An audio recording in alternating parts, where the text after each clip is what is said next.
Capes on the Couch podcast is for entertainment purposes only. Dr. Issues is a psychiatrist, but he is not your psychiatrist and does not have knowledge of your individual situation. For any personal mental health concerns, please consult your own healthcare providers. For medical emergencies, please call 911 or the designated number in your area immediately. Remember that you are not alone and help is out there.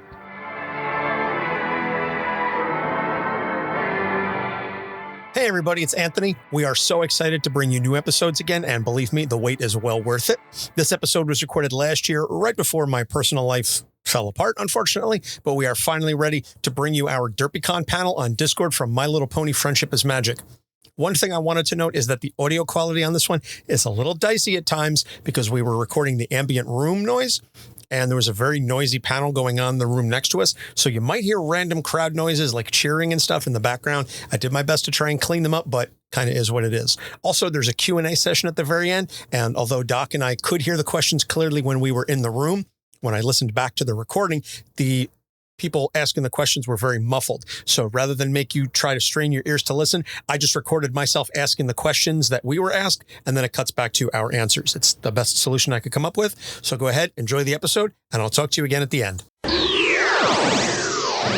Hello and welcome to Capes on the Couch at DerpyCon. My name is Anthony Sitko. And I'm Dr. Issues. So this is a panel on the equine essence of entropy himself, Discord from My Little Pony Friendship is Magic. So before we get started on Discord, question you may be asking yourselves is, who are Capes on the Couch and who are these two people sitting in the front of the room and what makes them qualified or not qualified to talk about Discord and My Little Pony? Yeah, I'll say it. So I'm a board-certified psychiatrist, but I'm not your psychiatrist. So you do not have to worry about me analyzing any of you. Actually, when I come to these things, I usually analyze myself because everybody seems to have more fun than me. But anyway, yeah, I am a practicing psychiatrist at a hospital. I actually worked today and then made enough time, so I came in early just for you. So please understand, if I sound infuriated or just plain old distracted, it has nothing to do with any of you guys. You're all amazing. I swear. It's just that I might be a little bit tired and probably need more caffeine, like a cup or 4. So that is Doc Issues. It's not his real name, by the way, just in case you were curious. Why'd you give it away?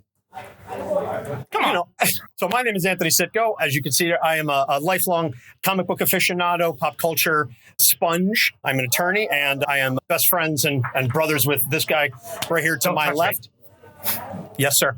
So full disclosure, I am a baby brony, or at least I was back when that was like really a thing. I have some custom made My Little Pony cookie cutters that I got from Etsy. So I would consider that like the low level of the brony scale. And then there's maybe somebody here at the con who has like a DJ Pawn 3 tattoo or something like that. So like, you know, they're of like that higher stratus brony than me. I apologize. All I did was watch the show. Oh no. So a little bit more of a background on who we are and what our show is. We're a podcast that we've been around for about 6.5 years. And essentially what we do is we take largely comic book characters, but occasionally when we come out to these sorts of conventions, we expand our reach into manga, anime, pop culture, etc.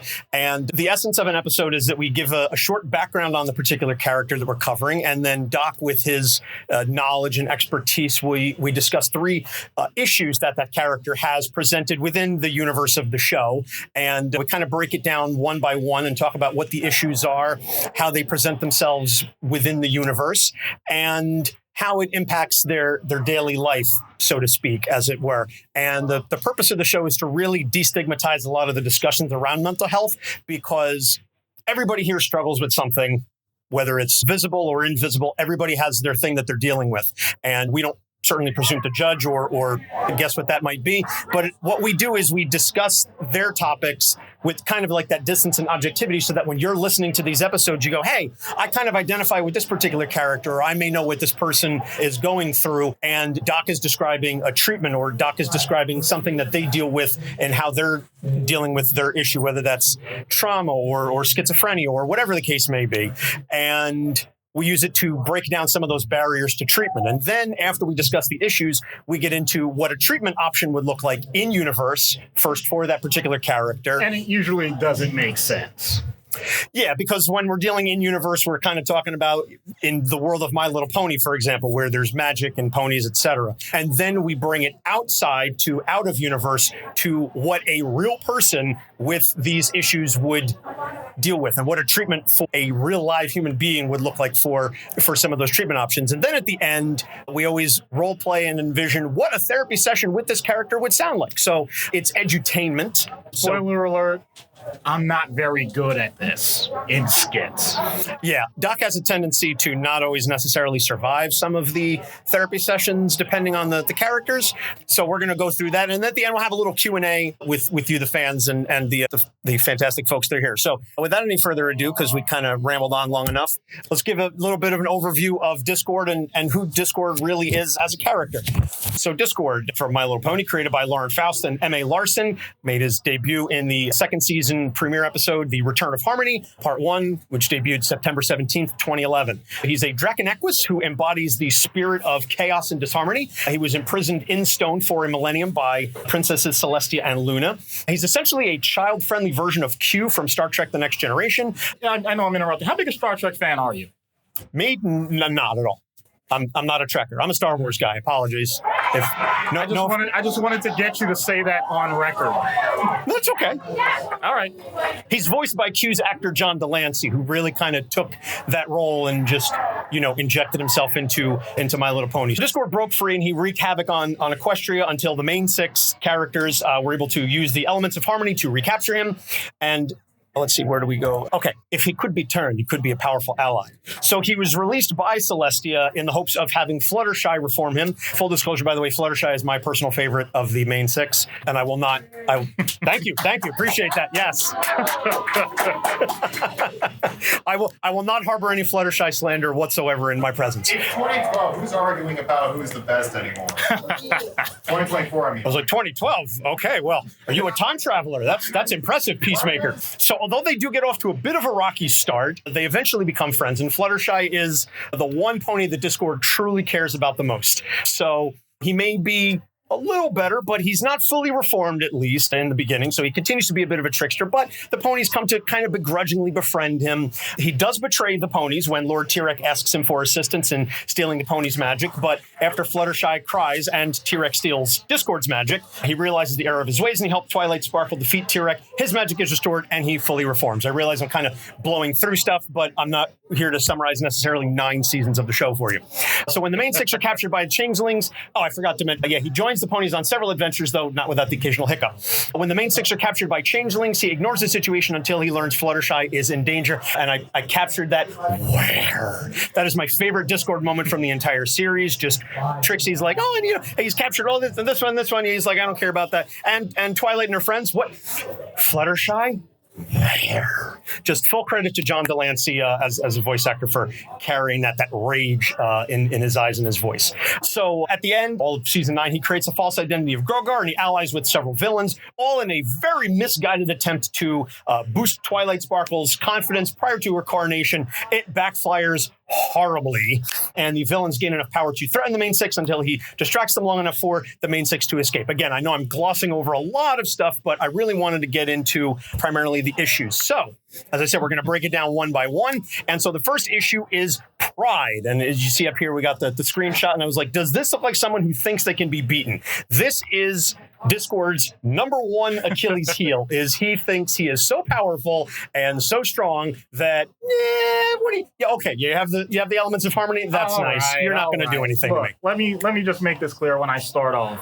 I want to make sure that everybody in this room, and I do say this to the people I meet, including patients, you are a human being worthy of dignity and respect, always. Even if you don't feel like the world is giving it to you, even if the people around you aren't giving it to you, you are always worthy. That's where I want to start. Because it's one thing to say that you have a positive sense of self-worth. It's another thing to say that your positive sense of self-worth is more than anybody else's. And if you challenge a person on it, then it leads to conflict. That is the starting point for anyone that doesn't understand how to regulate their value compared to others. Is that something that we have to do on a daily basis? Guess what? Subconsciously, you always do. If you are saying hello to someone, you're making a contract. You're saying, hi, I am willing to talk to you in an effort to make sure that we both don't basically pose a threat. We're not trying to hurt each other. We're all trying to have a good time.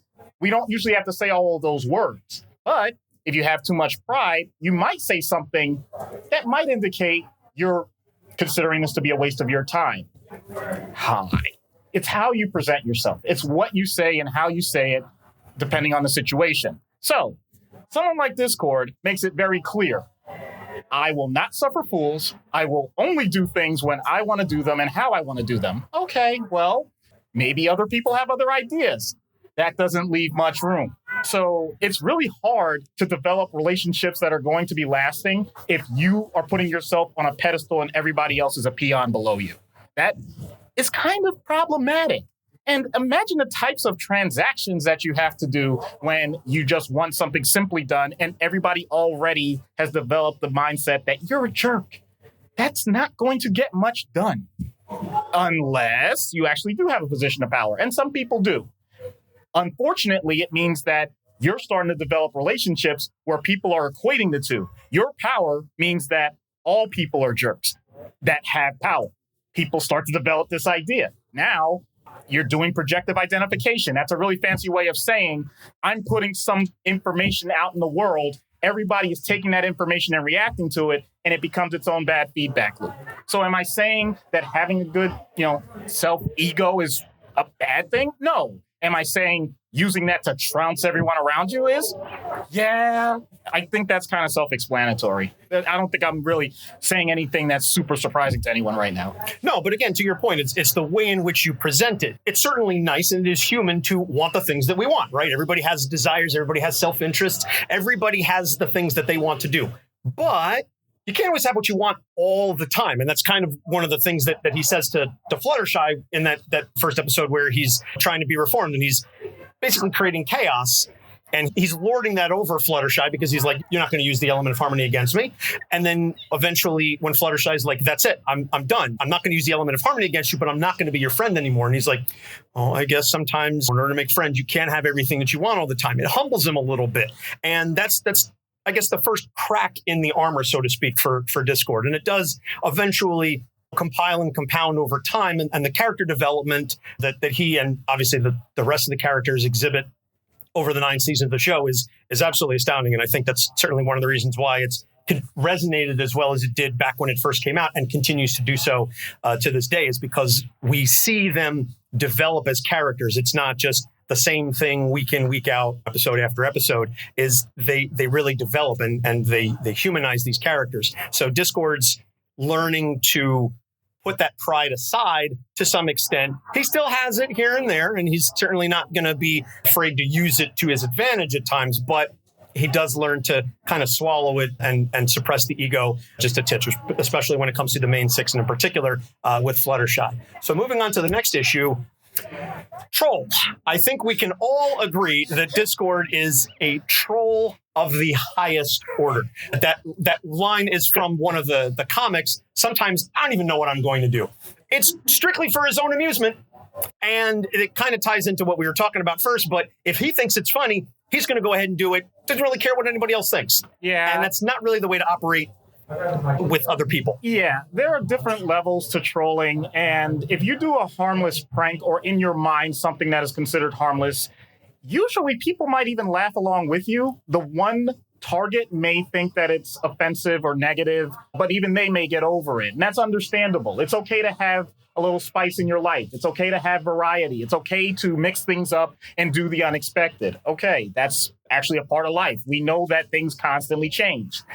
It's another thing to ignore the reactions of people around you for the sake of your own emotions. If all you want to do is look at everyone as a target, that's problematic. If you have a worldview that the world is not a place meant to be shared by others in a way that can enrich us, and you think that the best thing is to just do things so random that you're sowing the seeds of discontent, yeah, I don't think you're going to end up interacting in any ways that's going to be helpful.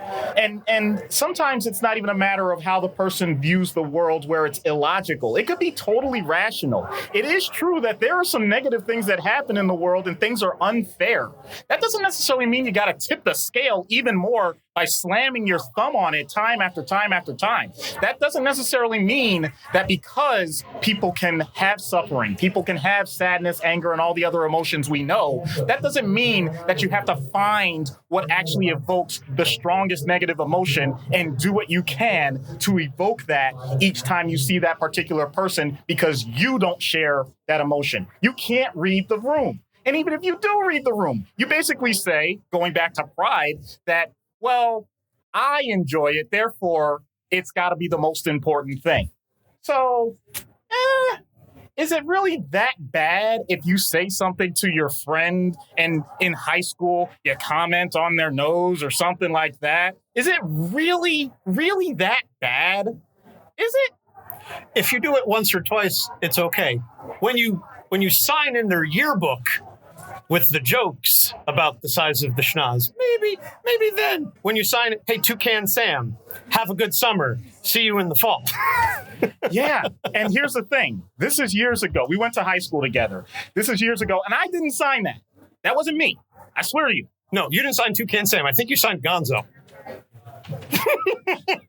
So we can laugh about it because we actually were processing in real time that we knew that was a safe joke to use, and he was confident in himself to know that it was kind of, because we made jokes about ourselves too. We were self-deprecating. We had the awareness to say, we're not perfect and neither are you. We're in this together. Discord doesn't do that. Everybody's on the other side. You can't join it.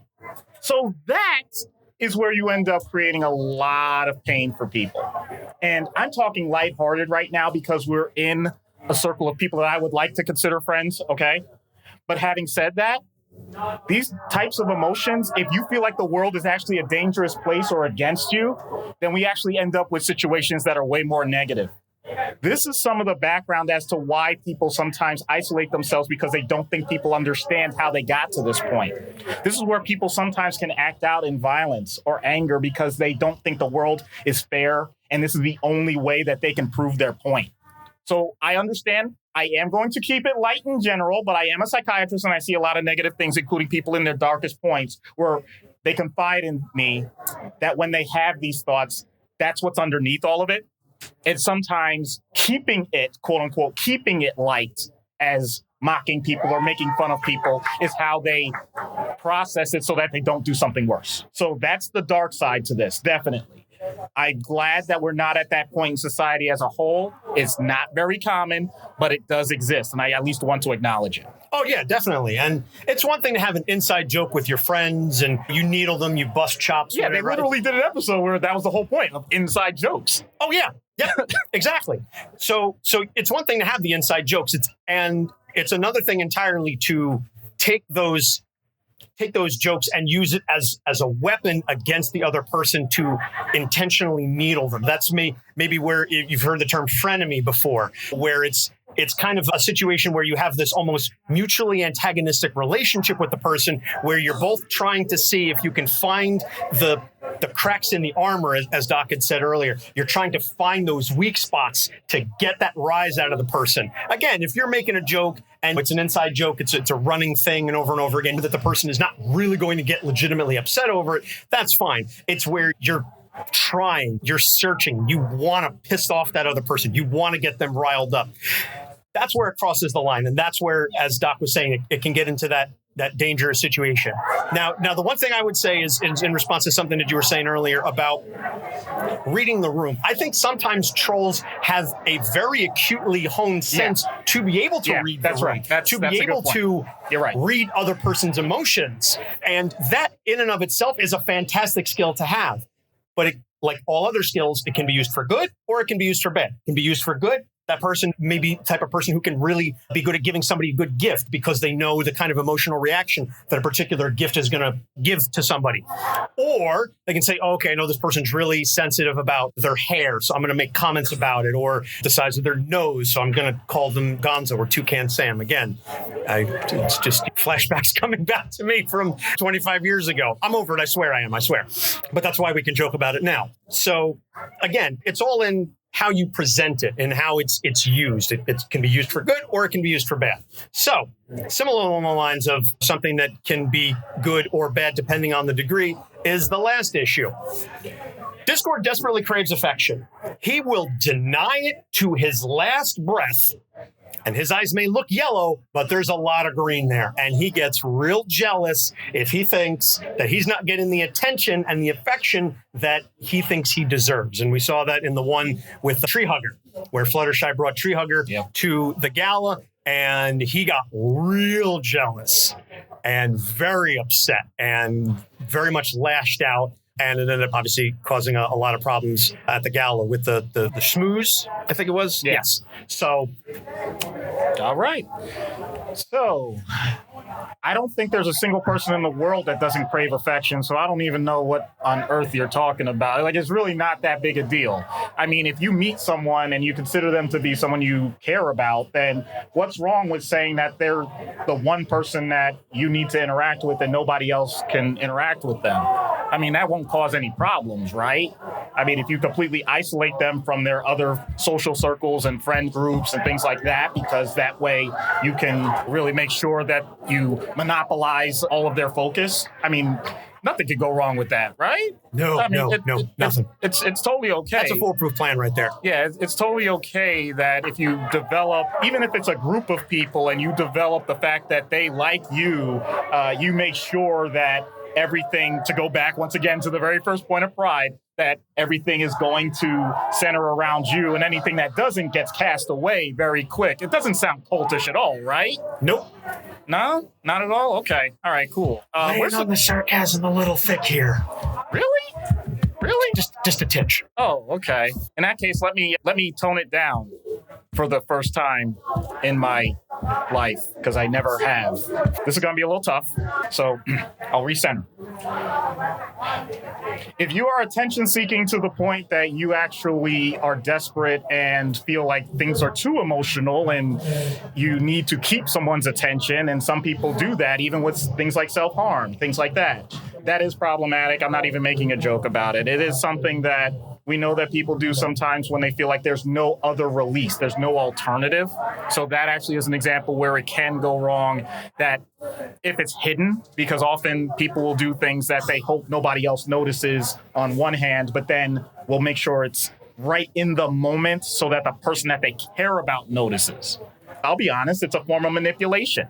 It's not the healthiest thing, but it is very common because sometimes people have gone numb from not having positive attention.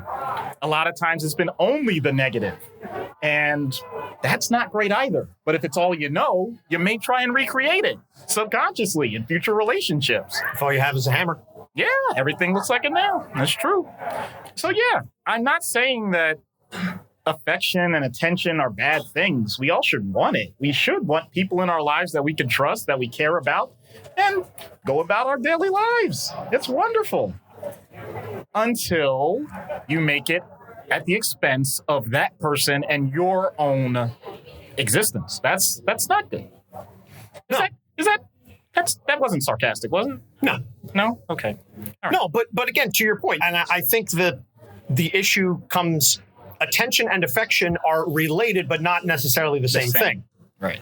But when you conflate them, when you assume that attention equals affection, that if someone is paying attention to me, they must care about me, because your perception is so skewed from your negative history, from trauma or childhood, whatever the case may be, and you assume that if someone's paying attention to me, that it equates to affection, that can be its own problem, because then all attention is good attention and all attention becomes love. So you will go to whatever lengths you need to for your own survival internally, because that's what you need, and it becomes it becomes an addiction, essentially. It becomes an addictive drug that is hitting that dopamine spot in your brain to go, I'm getting the attention I want. I don't care how I'm going to get it, but it's what I need to survive. It's what I need to move on to the next day.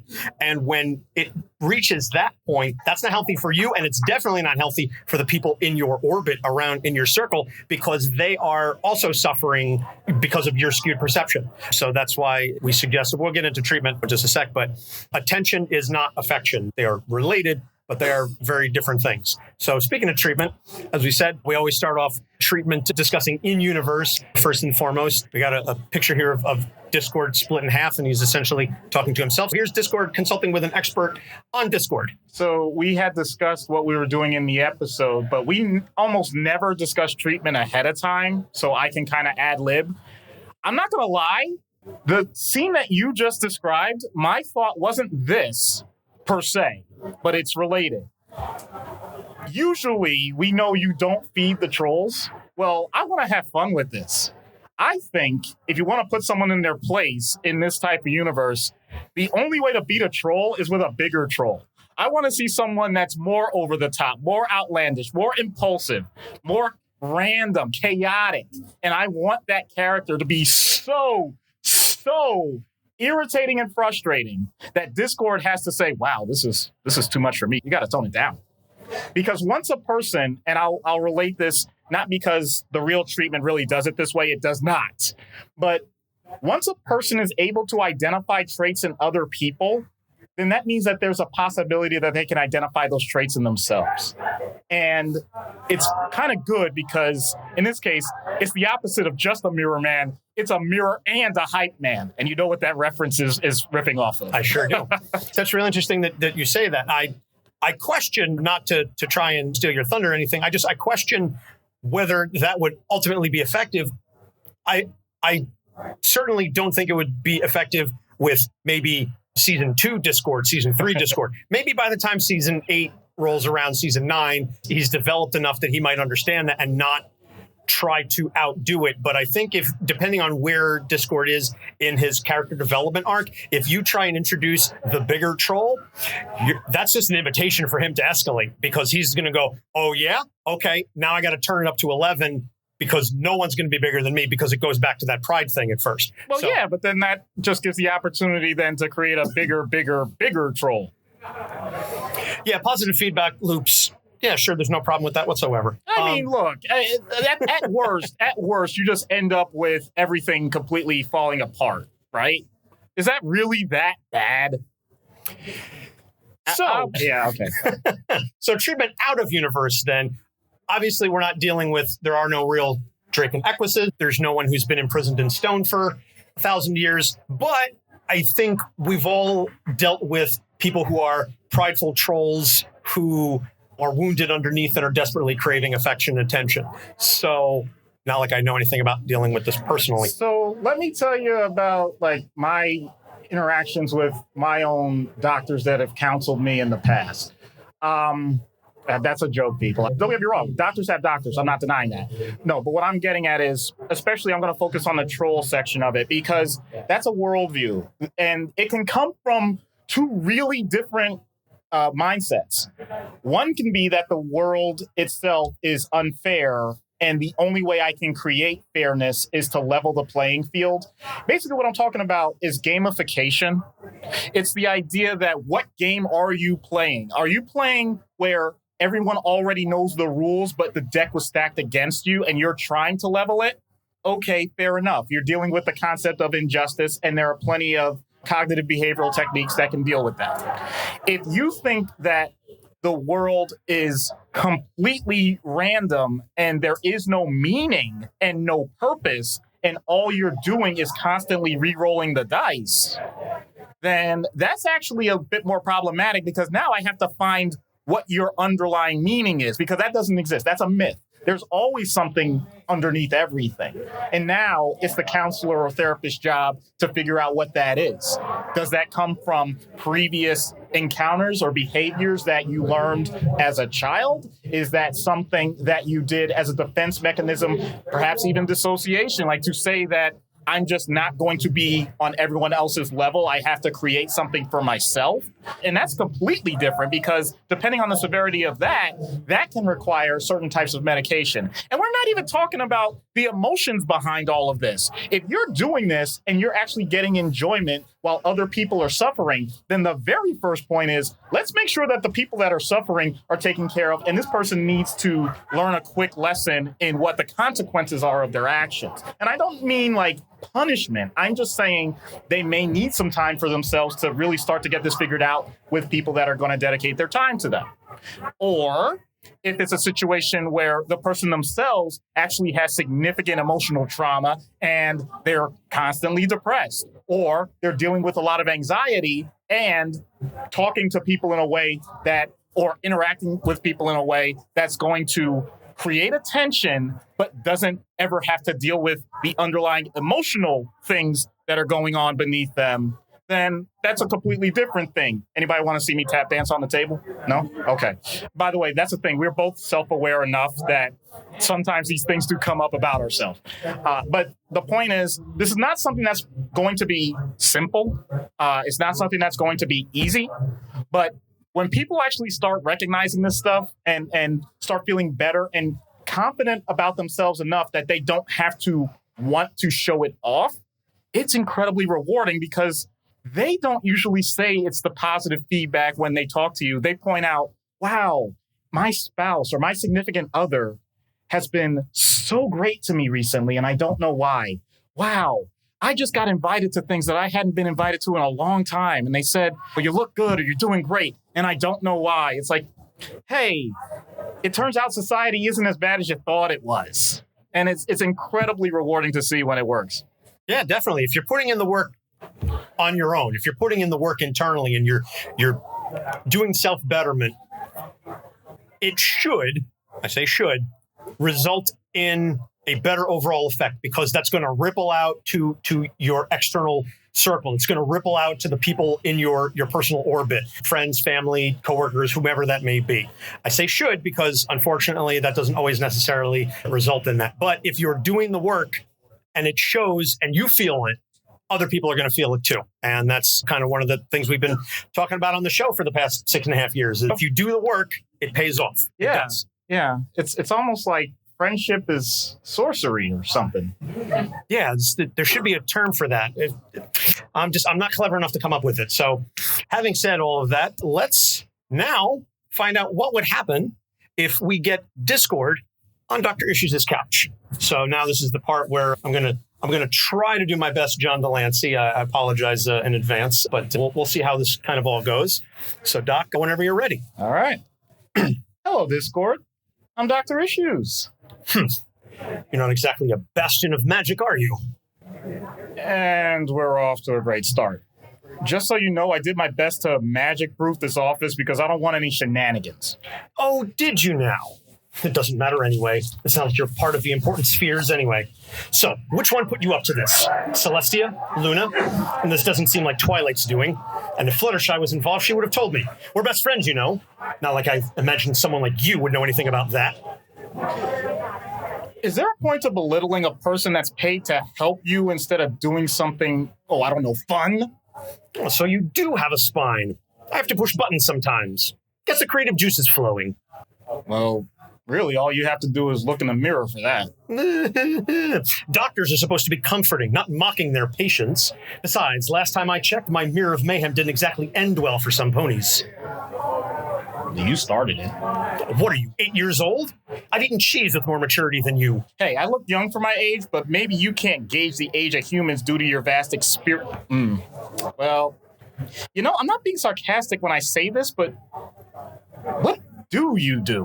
What do I do? I'm Discord. I'm chaos incarnate, the essence of entropy, the clown prince. That's taken by someone else, and I don't want to deal with that right now, although parts of you do remind me of former patients. Oh, don't worry. This is just a little lark for me.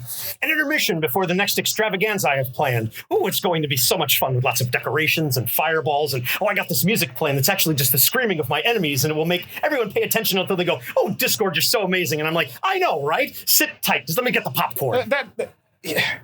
You don't actually seek feedback much, do you? Well, who needs feedback when I'm my own best judgment of entertainment? And you wonder why people complain sometimes? Like, every time? Oh, quitters never get ahead. But you can have mine on a platter if you'd like. Ew. Now you're just a headless horse dragon? I don't know. Your visual nature kind of throws off my usual wit.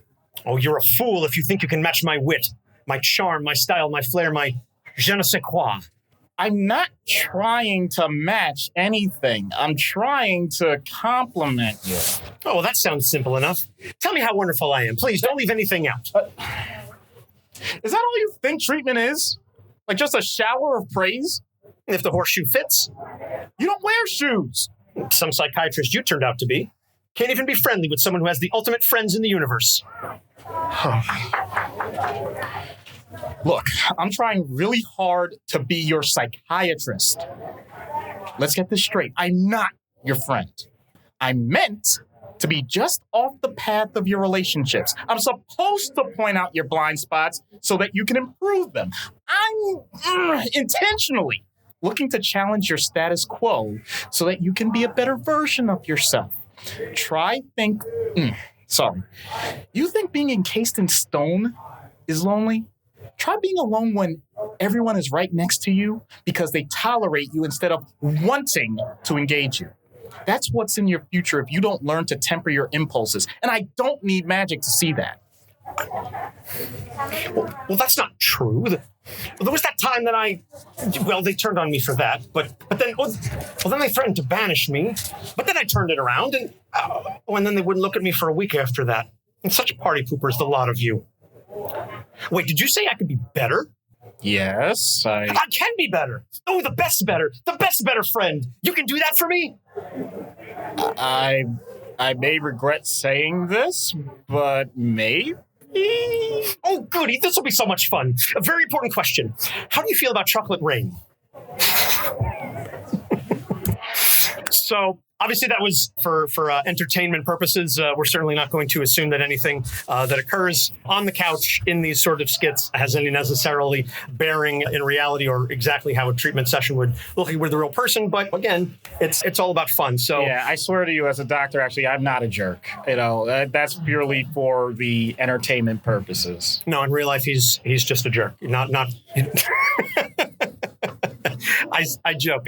I say that. So before we wrap things up, we just want to point out we are available on Facebook, Instagram, TikTok, Twitter. I refuse to call it X, and Threads at Capes on the Couch. If you have questions or anything, you can email us at capesonthecouch@gmail.com. Our website is capesonthecouch.com.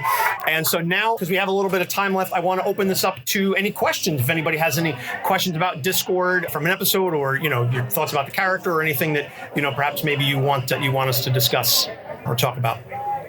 Yep. All right. Go. You go ahead first. Yep. Saw you. First audience question. How long have you been a brony for? It's funny because I forgot how it even came up that you recognized that. I think I mentioned something over the phone. This was like, I don't know, 2013, something. I don't know. But it's been a while. Yeah. I don't even remember how I got started on it either. I just remember reading. I mean, because I knew My Little Pony from when I was a kid. We're in our 40s, not to age us too terribly, but I mean, we remember OG Gen 1 My Little Pony. And so when Friendship is Magic came out, and I started seeing things about, it's this fantastic show. And I kind of initially had the response of, yeah, okay. And then I watched it and I was like, oh, damn, I'm really going to enjoy this, aren't I? And then I got hooked and I got I don't remember. I'll be very honest. I don't remember it was you, but it was or some other person. It might have been somebody I worked with because there's one other brony that I knew. I think I said something like, yeah, that's quite the rarity. And they're like, are you? I'm like, okay. I didn't want to admit it at the time. So, it's, yeah. I don't talk much about any of my fandoms, and I have a lot of them. So thank you for asking, though. I appreciate it. Yeah. And now my son, he's 5, and my daughter's 2, and they really like Gen 5, which I enjoy. It's fun, but I'm trying to get them into the Friendship is Magic, and they're like, no, I don't want to see that one. I was going to say, because I want to get to more questions, but I will say I actually learned something I didn't know, because when I said we were doing this panel and we were coming to DerpyCon, I have a special guest here. and I found out that my daughter knew more than I realized. So it's amazing what you find out when you admit it. All right, next question. We're over here. Second audience question. This isn't as big of an issue for a lot of people as it may be now, but I was a brony for a while and I fell off and now I'm starting to get back into it. I've been telling my friends lately that I really like it. And the other day in a group chat, some of them were saying how they hate bronies. It wasn't meant towards me, but they said that these people shouldn't exist. And as someone who's kind of been on and off, it really hurt. And I'm not sure how to approach that. Part of me feels like I should distance myself from them and try to find new friends where I can be myself. But another part of me feels like I should confront them on it and say, hey, listen, I know this isn't your thing and I'm not trying to be in your face about it, but I don't appreciate all the jokes and comments. Do you have any suggestions on how to handle that? That actually, the way you just described it, that's a wonderful way to approach it, because sometimes it's intentional. I'll admit, there are some people that literally are trying to focus on certain people that they don't want to associate with, and they're announcing it. They're broadcasting it as loud as they can. In which case, you know what? If they've identified you, it's like, okay, got to go the other way, got to cut loose. Having said that, sometimes, and by the way, anything that I say to anyone here, I'll admit I may be just as guilty of on one side or the other. I may have also been a victim. So sometimes people don't recognize the magnitude that they're bringing a certain discussion. It doesn't just have to be about bronies. It could be any particular topic that someone may have a strong opinion of. They may think that they're doing it for the sake of a joke or for attention. It goes back to the trolling thing. And don't recognize the pain that they're causing. So someone that actually knows them, identifying that pain for them can clue them in, and they may get better resolution. The thing that I'll add to that, though, is it's not one person's responsibility to make sure that other people learn everything and get that level of awareness. You don't have to cause yourself more pain to do that. If it is going to cause intense pain for you, then no, I would not recommend that. If it's a situation where the person is more open than they first said, okay, that might be worth pursuing. But like I said, I don't think, following pain with more pain is the way to go. So that was a great point, though. Thank you for bringing that up. Yeah, to piggyback off of that, first off, I'm sorry you're dealing with that. Yes, to Doc's point, it's not your responsibility to educate them. It's not the purpose of any one of us to teach the other person. However, it depends on, it's one of those things you have to read the room. Getting back to what we were talking about earlier, you have to read the room and find out. Just mention it again. Just kind of let it slip in there. Like, hey, how strong, how deep is that hate for bronies? Is it just like, screw them, whatever? Or is it like no, I desperately hate them? And you can, to Doc's point, you can take that and kind of apply it to any number of myriad other traits, both innate or not, in society. And we've seen that, unfortunately, over the past couple of years. It's not your job, but it comes down to how strong are these friends, how strong are these relationships, and how much are you willing to expose or hide of yourself to maintain them, which is, it's not always an easy question to ask. Easy thing. Yep. Over here. Third audience question. Would Discord benefit from mood stabilizers? All right, bad question. So in case people didn't hear it, do I think that Discord would benefit from being on mood stabilizers? I always hesitate to say specifics with medications only because these are characters and I don't automatically come with diagnosis. And we have done episodes where we have made it clear that characters have diagnoses. In terms of potential for impulsivity, for just taking the time sometimes to recognize what the consequences are of actions and things like that, I think that's a possibility. I think that anyone that's going through something where they're not willing to consider a different point of view, medications aren't going to change that. Therapy changes that. But if it's a matter of emotional dysregulation and the person is not willing to address those emotions through therapy, then medications such as mood stabilizers can be a benefit. So I apologize for the kind of non-answer with that. So yes, possibly, but I won't just automatically say yes. I would really want to get to know Discord like one-on-one before making a decision like that. And that is something I take pride in. I don't automatically just say, oh, yes, clearly this character needs this medication or something like that. I don't do that. But yeah, so it's a possibility based on the things that have been exhibited, but I wouldn't just automatically go to that. Question in the back. Fourth audience question. It's fascinating to me because, as I understand it, therapy can't change the way someone views something. But when it comes to medications and emotions, I'm sorry, I'm not really explaining myself fully. It's okay. All right. Well, I appreciate it. And I can elaborate further based on what you're saying to me. I guess what I'm trying to say is therapy only goes so far. sometimes you need medications to fully change. Yeah. So just to, summarize for everyone else to elaborate further, it's like what I just said with the uses of medication versus the uses of therapy. Because of what I do for a living, it's similar to if you ask a carpenter with a hammer, everything looks like a nail. So I apologize. I admit my biases. But what I was getting at with that is there are certain things that are so significant in how a person is acting or how a person is responding that medication can help so that things kind of dim down a little bit and they're not doing things that are reckless or dangerous. That's one part.